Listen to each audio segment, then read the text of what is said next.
So I was training to be a novice monk, and so one day, the head monk, he was like, "All right, guys, we're gonna go somewhere, and we're gonna show you something." I was like, "Oh, okay." So we all got in the van, and we just drove to this kind of remote kind of place, and there was at the house, and there was somebody waiting out there at this in front of the house, and they asked us like, "Oh, are you the guys here for the exorcism?" And like you're like, "Oh, yeah," like they're like, "Yeah," they're like, "Yeah, we're here for Sonny got some hands-on experience. So, and I was there, and we go in there, and there's like little I don't know what those things called. It's kind of like you light on fire, but it's only like smoke. Yeah, incense. Yeah. And so there's incense just all throughout the house, and it just smelled complete of incense. Yeah.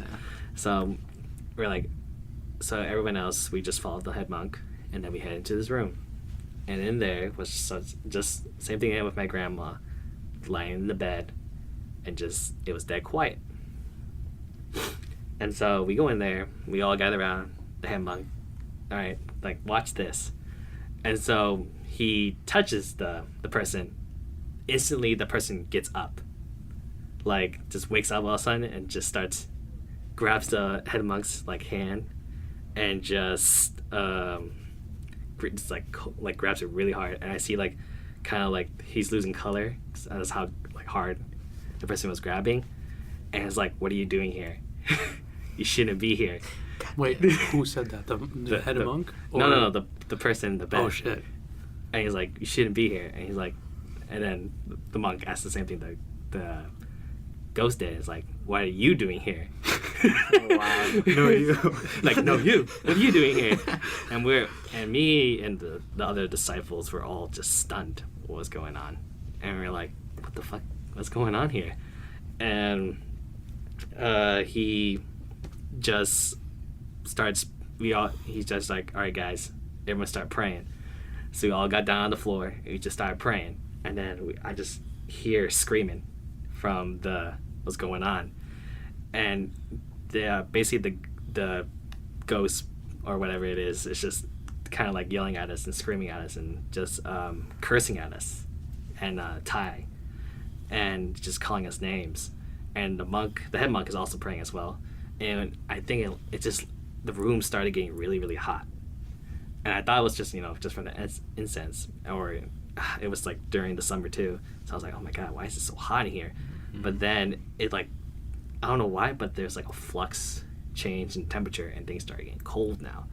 And I was like, "Oh my god, what's going on?" And it just everything, the incense started like blowing out, like each one of them. Holy shit! Until like finally, like what happened to my grandma, everything just went silent. It's wild. And then afterwards, you just see the person just breathing heavily, like they're just they're just tired or something. Mm-hmm. And he's like, "All right, I'm done. That's all I can do." And so, did you guys learn something? He asked us. It's like, what the? And I was like, "Oh my god, what the hell just happened?" All of us had like a bunch of fucking questions. What was going on? Mm-hmm. We asked the questions, and he's like, I can only answer so much. But all the answers you have, like all the questions you have, I can't answer. Like I don't know what it was or what it is, but I know I had a job to do, and he just did it. And that day, I was like, "Fuck!" like what those movies you see of like demons possessing people, or like crazy happenings when you do like exorcisms or something like that. Like I was there. It's crazy. It's just scary.